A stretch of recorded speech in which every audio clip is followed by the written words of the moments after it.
जय श्री राम। स्वागत है आप सभी का वेदांश विहान चैनल पे। और ये भायरताम इति भारतम सीरीज के अवेयरनेस वीडियो का 12वां वीडियो है और मैं हूँ मृणालिनी। तो पिछले वीडियो में हमने बात की थी रामायण के सभी चरित्रों के बारे में कि आज के समय में हम इन चरित्रों और घटनाओं से क्या सीख सकते हैं।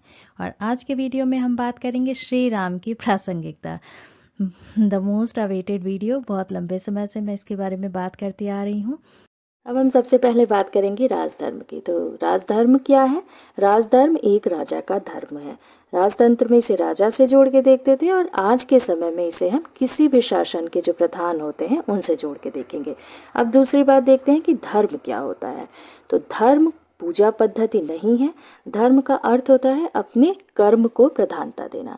जैसे एक राजा का धर्म होता है अपनी प्रजा के हित के लिए काम करना, एक पिता का धर्म होता है अपने बच्चों की भलाई के लिए काम करना, एक छात्र या छात्रा का धर्म होता है अपनी शिक्षा ग्रहण करने के लिए जो भी किया जा सकता है वो काम करना। इस तरीके से विभिन्न भूमिकाओं में रहते हुए मतलब हमारे लिए जो काम जरूरी है वही कर्म करना ही धर्म होता है। अब बात करते हैं कि श्री राम का राज धर्म कैसा था। हमने दिए गए पॉइंट्स के बेसिस पे हम श्री राम के राजधर्म को एनालाइज करने की कोशिश करेंगे। पहला पॉइंट आता है वनवास स्वीकार करने को। तो श्री राम के द्वारा वनवास बिना किसी प्रतिरोध के स्वीकार कर लिया गया था। इसके पीछे दो कारण। पहला तो ये राजा दशरथ के द्वारा आज्ञा दी गई थी, जो एक राजा थे जिसे मानना राजधर्म था। और दूसरा देखें तो श्री राम को पता था कि उनके पीछे राजा भरत भी एक अच्छे राजा साबित होंगे, तो इसमें प्रजा का कहीं से भी अहित नहीं है। तो इस तरीके से उन्होंने जब वनवास स्वीकार कर लिया तो अपने राजधर्म को ही निभाया था। दूसरी बात करते हैं ताड़का वध की। तो ताड़का वध में स्त्री का वध उनके मन में संशय आया था कि इसे करना चाहिए या नहीं। फिर महर्षि विश्वामित्र के द्वारा जब उन्हें ये समझाया गया कि अगर आपको प्रजा के हित के लिए कोई काम करना है तो आपको ये नहीं देखना है कि सामने स्त्री है या पुरुष, तो इस तरीके से वहाँ पे भी श्री राम के द्वारा राज्य धर्म निभाया गया था। एक बात और बता देते हैं कि महर्षि विश्वामित्र के द्वारा ही श्री राम को मेनली राज्य धर्म की शिक्षा दी गई थी। वहाँ पे हम देखते हैं कि एक तरफ ताड़का का वध और दूसरी तरफ माता अहिल्या का उद्धार। तो महर्षि विश्वामित्र के द्वारा श्री राम को उन दिनों ही ये समझा दिया गया था कि एक राजा के लिए उद्धार से लेकर के संहार तक का कर्तव्य करना पड़ता है, यही राजधर्म है। और उद्धार से लेकर के संहार तक किए गए कार्य कितने सही हैं या कितने गलत, इसको जज करने की सिर्फ और सिर्फ एक ही कसौटी या क्राइटेरिया है, प्रजा का हित। अब हम बात करते हैं तीसरे पॉइंट की कि वनवास काल के दौरान श्री राम के द्वारा राजधर्म का पालन कैसे किया गया था। तो हम सभी जानते हैं कि वनवास काल के दौरान श्री राम जब दंडकारण्य में प्रवेश करते हैं उस समय ऋषि मुनियों के द्वारा राक्षसों के आतंक की कथाएं श्री राम को जब सुनाई जाती हैं तो श्री राम कहते हैं कि उनके द्वारा राक्षसों का वध किया जाएगा। फिर ठीक उसी समय सीता जी के द्वारा एज अ पत्नी अपने पति श्री राम से ये बात कही जाती है कि हम तो यहाँ वनवास काल में आए हैं, तो राजा तो है नहीं आप, फिर यहाँ पे आप राक्षसों का वध क्यों करेंगे, ये आपकी जिम्मेदारी तो नहीं होनी चाहिए। उस समय श्री राम के द्वारा यह उत्तर दिया जाता है कि भले ही वो वनवास काल में है पर यहाँ पर भी वो आज चक्रवर्ती सम्राट भरत के प्रतिनिधि के रूप में उपस्थित हैं। तो कहीं पर भी होंगे चक्रवर्ती सम्राट भरत के प्रतिनिधि के रूप में उन्हें राजधर्म का पालन करना है। तो इस तरीके से हमने देखा कि वनवास काल के दौरान भी श्री राम के द्वारा राजधर्म का पालन, प्रजा के हित को ही सर्वोपरि रखा गया है। अब उत्तरकांड में वर्णित शंभूक वध की बात करें तो शंभूक का वध भी राजधर्म का ही पालन था, क्योंकि शंभूक के द्वारा तपस्या की जा रही थी सशरीर स्वर्ग तक जाने के लिए और स्वर्ग पर अपना अधिकार करने के लिए। फिर श्री राम के ऊपर यह आक्षेप लगाना कि उनके द्वारा एक शूद्र का वध किया गया।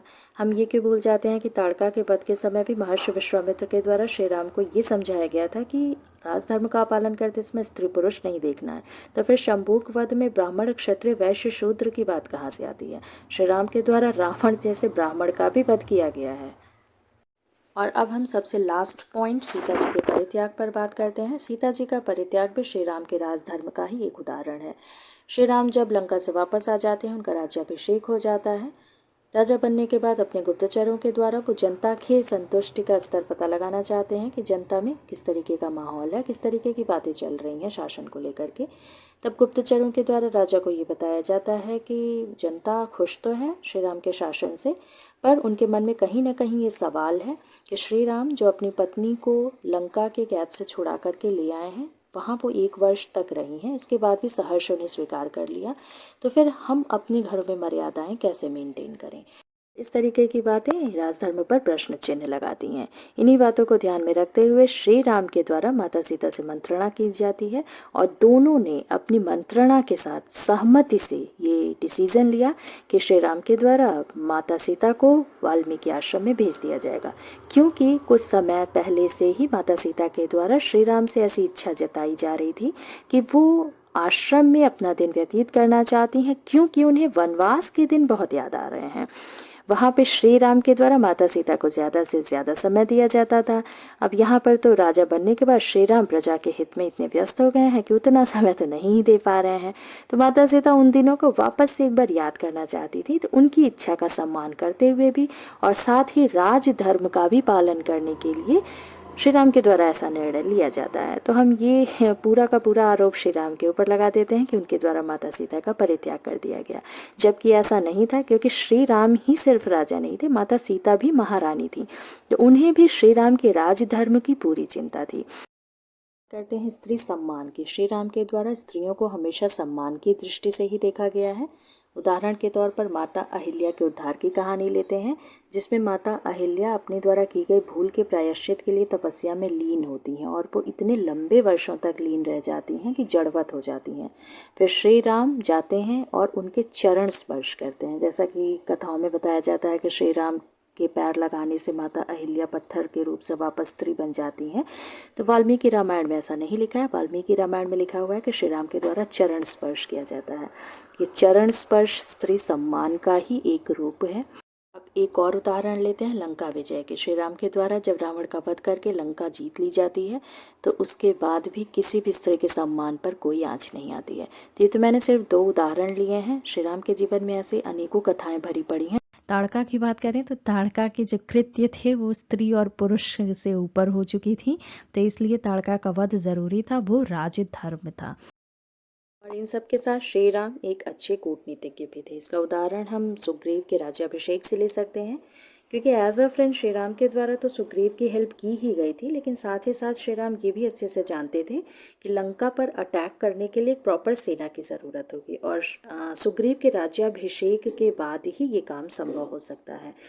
और दूसरा उदाहरण हम लेते हैं विभीषण से। जब विभीषण लंका से आते हैं रावण के विरुद्ध जाकर के श्री राम की शरण में, तो श्री राम के द्वारा स्पष्ट उन्हें बता दिया जाता है कि आप मेरे पास आ तो गए हैं, लेकिन मेरे द्वारा आपके परिवार का खात्मा कर दिया जाएगा। इसके बाद जब विभीषण कहते हैं कि कोई बात नहीं, फिर भी मैं आपका ही साथ दूंगा, तब श्री राम के द्वारा विभीषण से लंका और रावण दोनों के जो वीकनेसेस और स्ट्रेंथ होते हैं, कमज़ोरी और ताकत, दोनों का भेद लिया जाता है। एक अच्छे डिप्लोमेट का ही उदाहरण है। श्री राम एक बहुत अच्छे लीडर थे। लीडर का काम ही होता है एक ऐसे ग्रुप को यूनाइट करना जिसमें डाइवर्सिटी हो, और यूनाइट करते हुए उस ग्रुप के सभी लोगों के टैलेंट को बाहर आने का मौका देते हुए अपने टारगेट को अचीव करना। तो श्री राम के द्वारा भी ऐसा ही किया गया था। हम जानते हैं कि श्री राम के द्वारा एक सेना का गठन किया गया था, और वो सेना में सुग्रीव जैसे भूगोल को जानने वाले और हनुमान जी जैसे लोग, नल नील जैसे अच्छे इंजीनियर, ये सभी शामिल थे। इनके अलावा और भी लोग थे जो टैलेंटेड थे। तो सभी को उनके टैलेंट के हिसाब से काम अलॉट करना और फिर लंका पे चढ़ाई करके अपने टारगेट को अचीव करना, ये काम किया गया था श्री राम के द्वारा। अब हम बात करते हैं गिलहरी की। गिलहरी जो इतनी छोटी थी कि उसके कंट्रीब्यूशन को अगर दूसरों की नज़र से देखें तो शायद नेग्लेक्ट ही कर दिया गया होता। श्री राम ने उसके भी कंट्रीब्यूशन की सराहना की। तो ये एक अच्छे लीडर की ही निशानी होती है, और हमें भी आज के समय में ऐसा ही लीडर चाहिए। जाति, धर्म, अगड़ा, पिछड़ा, काला, गोरा, इस आधार पे समाज को बांटे नहीं, बल्कि यूनाइट करके हमें प्रोग्रेस की ओर लेकर के जाए। और अब हम बात करेंगे श्री राम के कर्मयोग की। श्री राम एक कर्मयोगी थे। रामायण की कहानी में जैसे हमने देखा कि जब श्री राम को वनवास दिया जाता है तो उसे उन्होंने नियति मान के स्वीकार कर लिया, पर नियति मान के स्वीकार करने के बाद भी जंगल में जाकर के वो आराम से बैठ नहीं जाते हैं। वहाँ पर भी अपने धर्म के अनुसार अपने कर्म का पालन करते हैं, जैसे राजधर्म, भाई का धर्म, शिष्य धर्म, पति धर्म। माता सीता का जब रावण के द्वारा अपहरण कर लिया जाता है तो अपहरणकर्ता के बारे में कोई जानकारी नहीं है, लेकिन अपने कर्म के आधार पे ही आगे बढ़ते जाते हैं, एक सेना का गठन करते हैं और वापस अपनी पत्नी को लेकर के आते हैं। रावण जैसे राक्षस का वध करते हैं। तो ये उनके कर्म योग का ही उदाहरण है और आज के समय में हमें उनसे सीखने की ज़रूरत है, क्योंकि हम थोड़े से प्रयास करते हैं और उसमें सफल नहीं होते हैं तो फिर फुर्सत से बैठ जाते हैं कि हमने तो बहुत कर्म कर लिया पर सफलता नहीं मिली। लेकिन अगर हमें काम करना है तो उसका एक कारण ही बहुत है, और काम नहीं करना है तो उसके लाख कारण उत्पन्न हो जाते हैं। श्री राम कितने अच्छे पुत्र थे ये तो हम सभी जानते हैं। उनके कुछ अंश भी आज के डेट में अगर बेटे बेटियों के अंदर आ जाए तो ओल्ड एज होम्स बंद हो जाएंगे। अच्छे पुत्र की तरह श्री राम एक अच्छे भाई भी थे। एक बड़े भाई के रूप में उन्होंने अपने भाइयों का हमेशा हित ही चाहा है। और राम लक्ष्मण भरत शत्रुघ्न चारों भाइयों के बीच में जो प्रेम और स्नेह था, ये स्नेह आज के समय में भाइयों और बहनों के बीच में आ जाए तो फिर क्या कहना।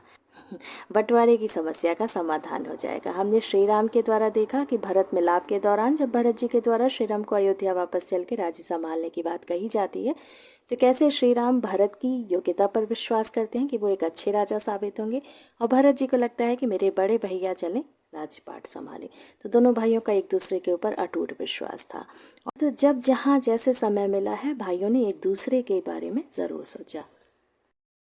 अब बात करते हैं श्री राम की एक पति के रूप में। मेरे ख्याल से सबसे ज़्यादा इम्पोर्टेंट पॉइंट होगा, क्योंकि श्री राम के ऊपर सबसे ज़्यादा आक्षेप यही लगाया जाता है कि एज अ हस्बैंड वो अनफेयर थे। तो सबसे पहले हम बात करते हैं उस घटना की जब श्री राम को वनवास डिक्लेयर किया जाता है, और श्री राम माता सीता से कहते हैं कि आप यहीं पर रहिए अयोध्या में, वनवास मुझे दिया गया है, आपको नहीं। तो एक पति के रूप में पति के हर दुख और सुख में पत्नी और पति साथ होते हैं, ऐसा माना जाता है। पर श्री राम के द्वारा कभी सीता जी से ये ज़बरदस्ती एक्सपेक्ट नहीं किया गया था।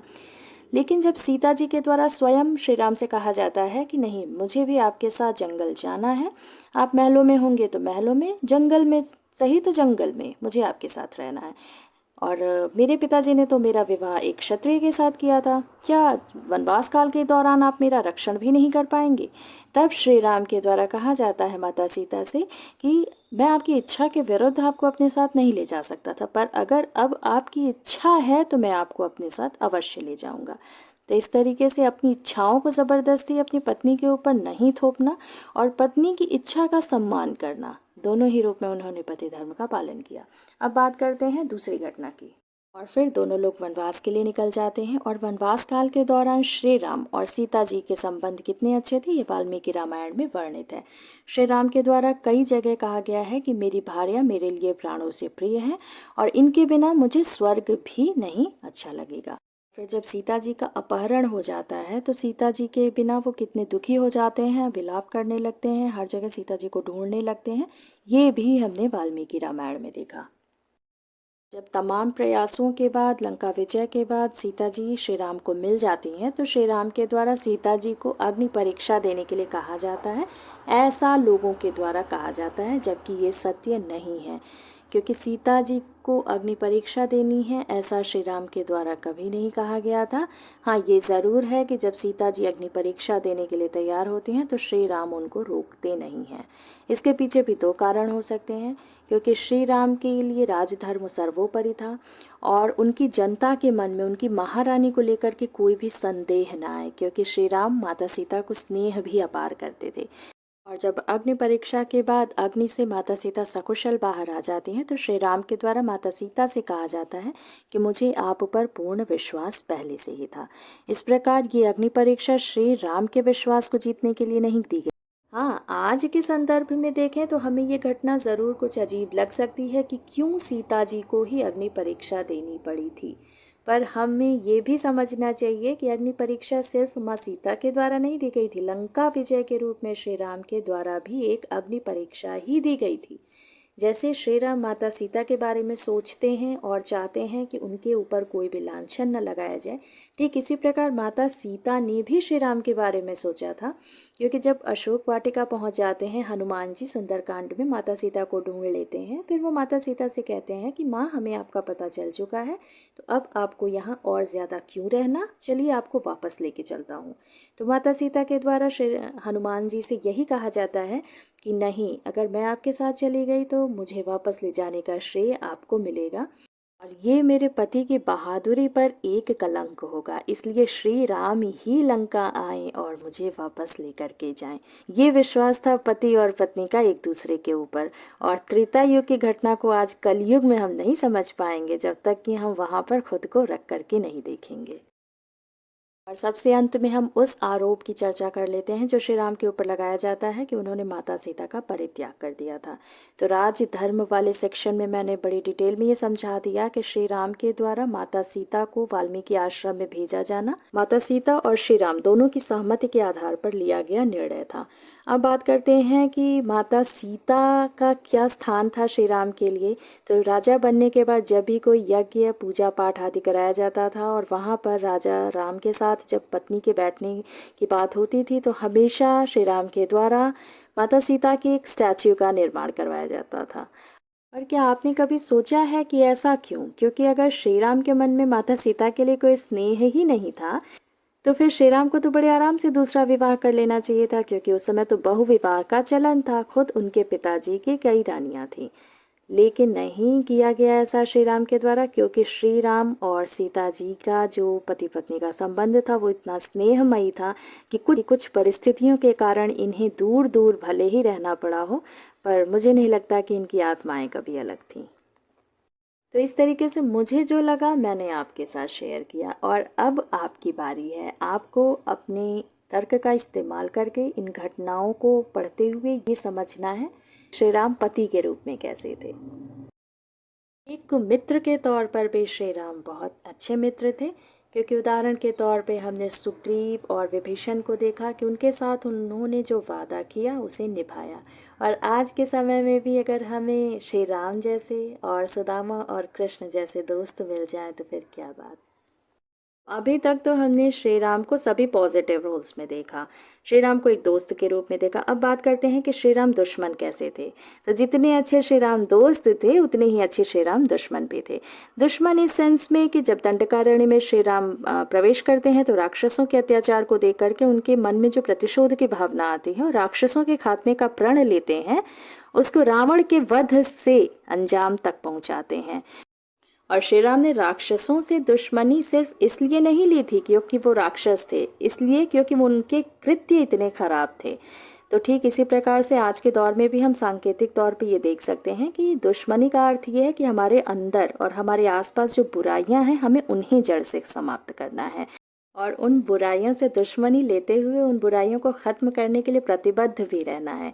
ये नहीं कि जैसे आजकल इंग्लिश न्यू ईयर स्टार्ट होते ही तमाम तरीके के रिजोल्यूशंस ले लिए जाते हैं और फिर या फिर कोई मोटिवेशनल स्पीच सुन करके हम मोटिवेट हो जाते हैं और फिर कुछ घंटे कुछ दिन कुछ हफ्ते ये कार्यक्रम चलता है और इसके बाद वापस से अपने उसी मोड पे आ जाते हैं कि नहीं भाई हो गया, मेरे बस की तो बात नहीं है। इतने लंबे समय तक श्री राम के एक्शंस को डिकोड करते हुए उनके हर कार्य के पीछे के निहितार्थ को समझने के बाद मुझे यही बात समझ आती है फाइनली कि राम को अगर हमें समझना है तो राम की जगह खुद को आप रखिए, जिन्होंने अपने सभी धर्मों में संतुलन बना करके रखने की कोशिश करते हुए सदैव राजधर्म का पालन किया। श्री राम को अगर एक मनुष्य के तौर पे समझना है तो हमें वाल्मीकि रामायण पढ़ना ही पढ़ना है, क्योंकि वाल्मीकि जी श्री राम के समकालीन थे। क्योंकि वाल्मीकि रामायण में श्री राम को एक वीर के रूप में दिखाया गया है। और आज की डेट में भी हम देखें तो साउथ ईस्ट एशियन कंट्रीज़ जो हैं जैसे इंडोनेशिया, थाईलैंड, इन सब जगह पे रामायण को एक वीर रस के रूप में दिखाया गया है। लेकिन 14वीं 15वीं शताब्दी के बाद जो रामायण लिखी गई, जैसे गोस्वामी तुलसीदास जी की श्री रामचरितमानस, साउथ की काम्ब रामायण, इन सभी में रामायण को भक्ति रस के रूप में लिखा गया है। तो जितने भी प्रकार की रामायण है सबका अपना इम्पोर्टेंस है। तो इसका समाधान ये हो सकता है कि हमारे क्षेत्र में जो रामायण चलती है हम उस रामायण को पढ़ें, पर साथ ही साथ वाल्मीकि रामायण को ज़रूर पढ़ें और कोशिश करें त्रेता युग से कलयुग तक की रामायण की समझ बनाने की। फाइनली श्री राम के एक्शंस की डिकोडिंग करने की मैंने पूरी कोशिश की है और उम्मीद है कि आपको ये वीडियो पसंद आया होगा। तो बस इसी उम्मीद के साथ कमेंट में एक जयकारा लगाइए, जय श्री राम। और साथ ही ये सोचिए कि अगर श्री राम जैसे राजधर्म का पालन करने वाले शासक आज के समय में भी हमें मिल जाएं और राम राज्य वापस आ जाए तो क्या ये हमारे लिए हितकर नहीं होगा। तो बस यही तो है आज के समय में श्री राम की प्रासंगिकता या रेलेवेंस। कमेंट में यस या नो ज़रूर लिखिएगा। फिर मिलते हैं अयोध्या मंदिर से related facts based next video में, जो कॉम्पिटिटिव एग्जाम्स के लिए बहुत इंपॉर्टेंट होने वाला है। तब तक के लिए धन्यवाद।